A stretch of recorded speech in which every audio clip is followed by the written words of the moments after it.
Triple Whistle, the only podcast that talks about Genoa Cricket and Football Club in English.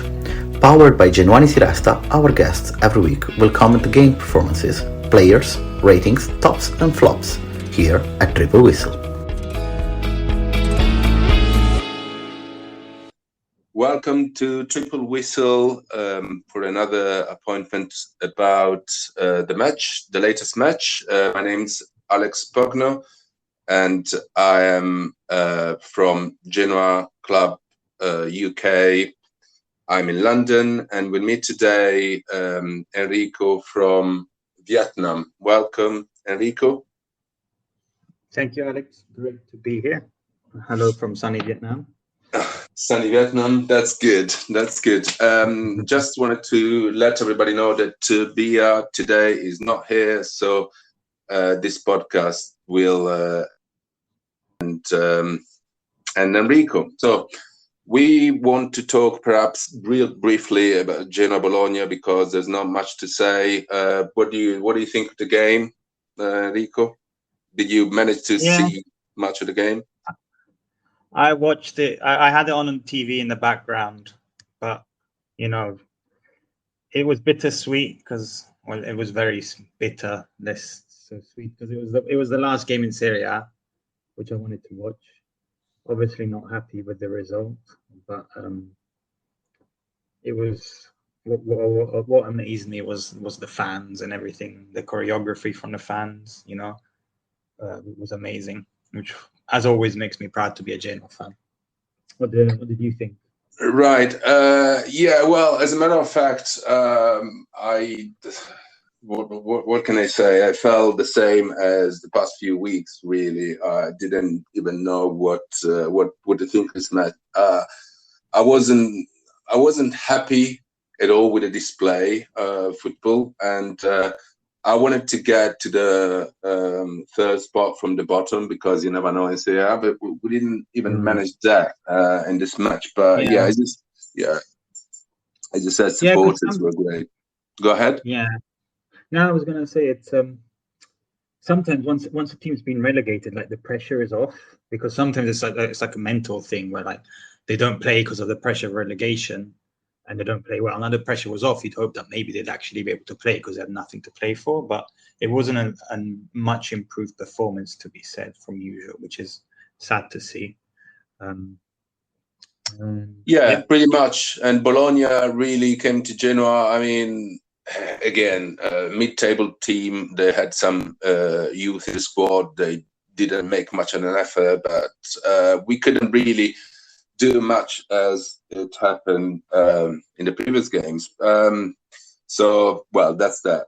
I just wanted to ask you about what you think about what Wanda said. I don't know whether you read articles about what Wanda said yesterday or in the press conference. I saw today about what he was saying about rebuilding the club. And that it's a long-term project. Is that the interview he gave? Is that what you're on about? Yeah. Obviously, he has to try and make it a bit less bitter for us to swallow the disappointment. But I have to say I agree with perhaps the strategy with which 777 are going, which is trying to build a sustainable club, which is and by investing in youth and players who will stay, and it's a long-term project. So I for one, I know some other Genoa fans are not so pleased with how it's going. I'm willing to give them time, and we'll see what will happen in Serie B. I mean, on the positive side, it's Serie B. For the past 5 years, we've lost like most of our games. If we're going to come back to Serie A, we're going to start winning again, which will be nice. Fair enough. We want to see Genoa win some games. Plus, I think in the past 5 years, I mean, prior to 777, we lost dignity as well. And at least now we got some pride, and that's why I think people were celebrating because we got rid of the previous chairman, and now we got hope for a better future. There's a structure, there's a project, and the way they're talking. I mean, obviously, we need facts, and we'll see what they do next year. And but let's hope that what they say about a long-term project is real, and they will stick around, and they will act in that. Because he made some interesting points in the interview, which was like he was going to change like the culture of the club, which it's a difficult challenge to take on. You know, we've been used to like 18 years of Preziosi running things his way, and to just come in and change everything is not going to be easy, and it's going to leave some people because they're not used to the culture change. But let's hope it's in the positive direction, and we don't see, let's say, to bring comparisons to like English leagues, like what's happened to Sunderland, which went down a long way and still are not back in the Premiership after they got bought over by Americans. Yeah, fair enough. Like Parma got relegated, bought by Americans, and they didn't manage to get back to Serie A, despite the fact that they bought some youth and they tried to get experienced players and youth together. And I think 777's idea is the same, but let's hope that they'll get great and excellent team, great players to win the league. What do you think? What do you think of the players, of our players? Would you confirm any of them? Who do you rely on? Amiri is going. We knew that. Amiri's gone. We knew that, which is a pity. But I mean, it was always early alone. I think Rovella is leaving as well. Yeah. But am I right? He seemed to he was injured, but I think he fell out of favor with Blessin. He may. I will. We will need to check in the next few days and weeks, because they haven't said anything yet. There's nothing official yet, apart from Amiri, because I saw it myself. But anybody else, we are not sure as yet. I would be happy with Ostigard staying. Hefty. And Hefty as well. Hefty, and I think Hefty. Yeah. Hefty, if we have to name a player of the season, is probably Hefty. I'd have to go with Hefty. Is my choice of like someone solid, the best player we've had all season, I think. I don't know what you think. Yeah, I know it's not much thinking the player of the season when we got relegated, but I agree. FT is a great player. Let's hope we can start from. But we do need some more players, strong players. Where do you think we need them the most?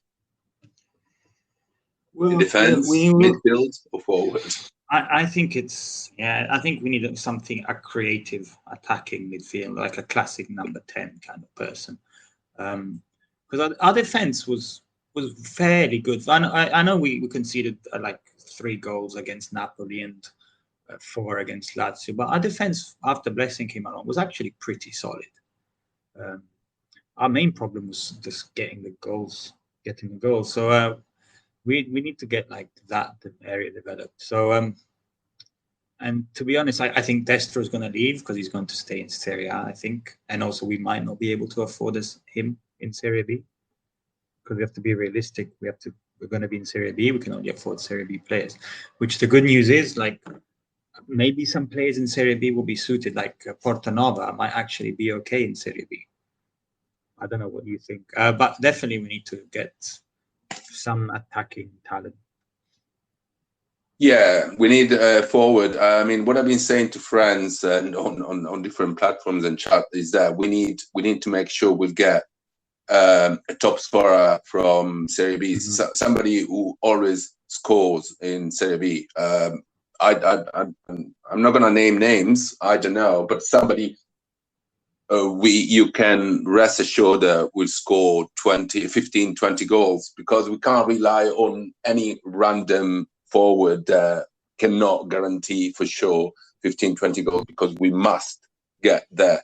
Plus midfielders that will give us some opportunities forward, as opposed to this structure that we had. Obviously, we had a very good defensive structure with Blessing, probably because we wanted to try and get that first, but then we didn't manage to get the goals in. That was a problem, both before the break, the national team break, and after that, because we missed many opportunities before the national team break, and we didn't have many opportunities after the national team break.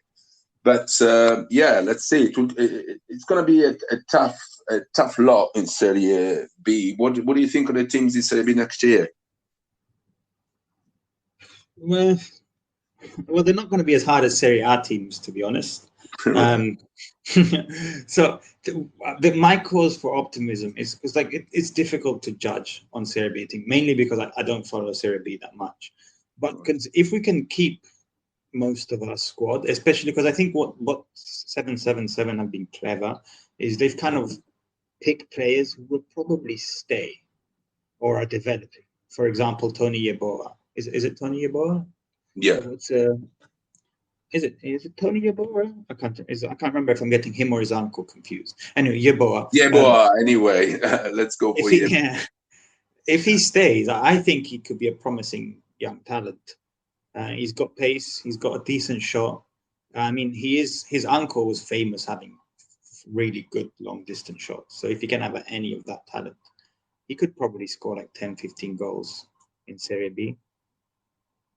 You know, Portanova, it just seemed like he's got the effort, but like in Serie A, he was just not the grade. But in Serie B, I think he's a comfortable Serie B player, which might give us a bit of an advantage if we're able to keep the team together to some extent, that we won't have to have a complete revolution. Yeah, I mean, Portanova is a warrior. I mean, provided he tries and shoots sometimes, because the other day against Bologna, I mean, he wanted to get in the goal with the ball. I mean, come on, mate, he's trying. Yeah. Anyway, to me, I just had a look at the table, Serie B. I mean, I didn't have a clue because I don't really follow Serie B, but there are teams such as Bari, Parma, obviously they would want to do something, and then Cagliari and Venezia, obviously they got relegated, and also Monza, who've got Monza big as well. Now. And then there's always a surprise team as well. So obviously you need to get to the first two spots, but it's not. I mean, we hoping obviously, but it's never easy. So that's why I say they need to think hard and fast to get the right players and to start, you know, in July to get them together and under Blessing and that's it. But obviously the 777 will be very busy because Preziosi left a number of players. I think they said there are some 80 players around, so there will be many players coming back, and they will need to get rid of them, or I don't know what they will do. Yeah. Which could be a good thing, because I think perhaps a problem we've had at Genoa is having loads of players in previous years who didn't really fight for the team, you know. Right. And so it'll be a nice, a good time to like do some housekeeping and get rid of any deadwood, so to speak, and start again. It is like, I think Josh did say it was going to be a rebirth, and I can see where he's coming from there. But we can't take it easy. We can't think, oh, we're Genoa, we're a big squad, we'll come back to Serie A after one season. That's going to be very detrimental to us if we think of it as our right to come back to Serie A. Yeah, that's right. That's right. I need them. I would like them to be aware of this. They need to understand. We all need to understand that it's going to be really tough. It's not because we are Genoa CFC that we will come back. It's going to be really tough. So we need to get a very, very strong side to win Serie B, because, you know, it could be that, you know, 3 months into the season, you 10th or mid-table, and you don't want that. I mean, you need to be strong enough to win lots of games from start, and there's no way around it. But obviously that will not happen because of our name. Go ahead. Yeah. Has Blessing been confirmed for next season? Joe seemed to say that Blessing was going to be here. Yeah. Well, that's what he said. I mean, it seems like Blessing and Spurs will stay with us. I mean, you never know in football, but that's what they said, and they've got a long-term project. I think Wanda was talking about them as well. So so they should stay, and to be honest, I'm all right with it. I mean, it will be the first experience for Blessing in Serie B, but let's see what he can do with a good squad. I mean, we saw some great football from Blessing the first 8 games. Then unfortunately, whatever happened, but such is life, and let's see what he will be able to do next year. And and that's it. As he said, let's trust 777. I mean, as you said earlier, it's been only 6 months. Come on, we cannot change everything all the time because we are used to that. We always complain about everything every few months, and that's a bit the way that Preziosi used to work. Every few months, he would change everything. So let's trust them and let's see what happens next, and let's hope for the best. Yeah, because I mean, also like when with Preziosi, we were at a period where you couldn't get attached to a player. Because we had a player, and if you're lucky, he kept him 1 season. If not, he was sold in December. Remember what happened to Piontek? Piontek in December was gone. 6 months. Come on, that's that wasn't also really like a way to run a club either. We were just kind of fighting every year to avoid relegation, and it wasn't healthy, or it wasn't. I don't know. It wasn't a way to run. We weren't competitive at all. We weren't doing much. And so, it stripped us of everything really, dignity and players. You couldn't grow any attachment towards them because, as you said, after a few months, there were players that actually arrived and they didn't even play and they went straight to. Can't even remember the names now, but at some point a few years ago, I even stopped, looking at players' names and paying attention because I said these guys are like it's like a coach station. People come and go, and it was ridiculous. And we're glad it's a different story now. Not everybody's happy. Obviously, we are all very sad for what happened, but people do complain about Spurs, about Blessing, about 777. But I think most people are hoping for the best and they trust them because 6 months is a short period. So I think they will try and do their best to get back to Serie A next year. Yeah, I think so too. I mean, Josh seemed pretty certain that like this is a 1-year thing. We want to get back to Serie A as quickly as possible because then also for 7-7 partners, it's in their best interest for us to be in Serie A because that's where the money is. Absolutely, and but these words. Some people would say words are cheap. So let's see. That's what he said. Let's try and do our best as supporters, and they need to do their best to build a very, very, very, very strong squad. Anyway, have you got anything to add, Enrico?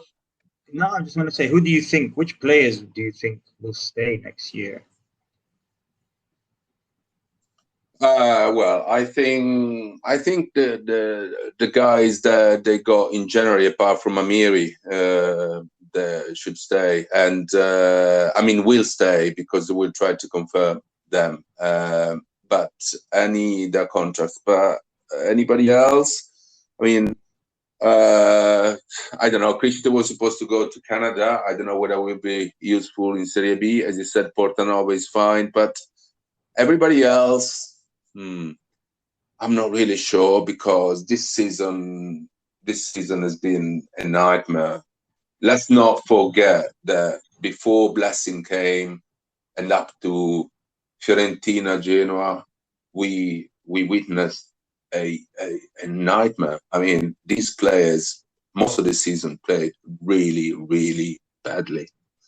So I think they should get rid of many of them. As many as possible. Yeah. I mean, like I said, if we can keep Hefty, I'd think that would be our main objective. No, absolutely. Yeah. FT for sure. Yeah. Absolutely. And then hopefully we can get some young blood from the academy who want to fight, young players who want to make a name for themselves in Serie B, who want to develop and who are hunger and passion, as opposed to like journeyman strikers who are at the end of their career who are just kind of relaxing. I mean, I'd rather have young, hungry fighters. Absolutely, that's what you need. Yeah. Absolutely, that's what you need in Serie B. Absolutely, you don't want some old player that comes to Genoa and does nothing. We had enough of these players. Yeah. So yeah, let's hope they'll get lots of players like that, and somebody who knows what they are going to have to deal with in Serie B, because I mean, some players from other leagues are not used to Italian Serie B. So anyway, let's trust 777 and see what they do. Yeah, I agree. Yeah, I'm just happy to have got rid of Preziosi, to be honest, and I think most of the fans are too, because one thing we've seen is the attendances in the stadium have gone up after even though the football's been terrible. There's more fans at the stadium than when Preziosi was there. Absolutely. Yeah, that's a very good point. Very good point. All right, Enrico, it's been great talking to you. You too, buddy. Enjoy the rest of your day. What time is it now there? It's nearly 7 p.m. 7 p.m. It's nice and sunny, and now in London it is raining and it's not that nice. Anyway, it's been a pleasure, and we will probably talk again on other podcasts. Surely next season, the first match, and then perhaps any other podcast that we may have in the future. It'd be good to do a podcast once we know like what the main squad looks like. Once some reinforcements have come, once players have come and gone. It would be good to like analyze who the newcomers who stayed. That'd be quite fun, I think. Okay, yeah, absolutely. We will do that. Okay, so guys, this is the end of the podcast. Please follow us on lots of social media such as Spreaker, Audible, SoundCloud, Apple, Spotify. Follow us on Facebook, Amazon. We are pretty much everywhere, and we'll talk to you next time. Thank you, Enrico. Have a good evening. You too, Alex. Thank you. Bye-bye. Cheers, mate. Bye.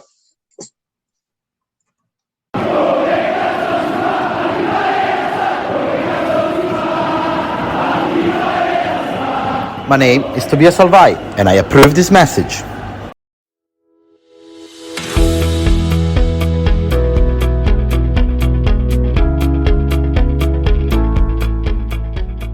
You've listened to Triple Whistle, the after-game podcast of Genoa-Bologna. See you next week.